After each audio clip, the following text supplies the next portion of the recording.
There's a book that shows you, without any machinery, how to travel to different universes. Why don't you know about this book? Why don't you have this book? They do not want you to know what's inside this book.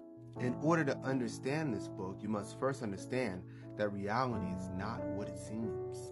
Your perception of reality is based on creation, not on how reality actually is. In other words, your perception of reality is based on not what is true, but adaptation.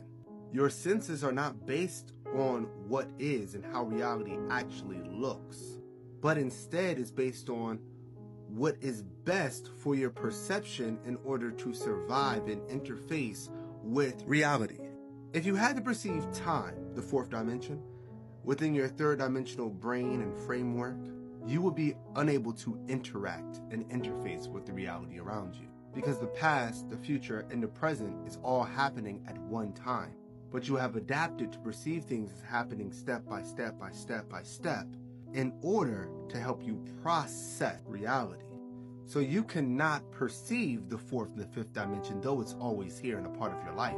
The fourth dimension being time and the fifth dimension being timelines or possibilities. Though you cannot perceive these dimensions in the same way you can perceive the second dimension or the third dimension, you can interact with these dimensions. You see, time is a loop. Time is a cycle, and you can become trapped in these cycles. How many of you watching think that you've lived this life before, feel like you've lived a lot of these events before? How many of you watching feel like you're doing the same mistakes over and over and over again? Write in the comments your experiences with that. Pause this and write it in the comments. What if I told you there's a way out? What if I told you you can escape into another timeline, another universe? This book does exactly that. If you read the entire book, by the end of the book, you will be in a completely different timeline and a better timeline. It's called God's Journal and is in the link at the top of the page in the bio.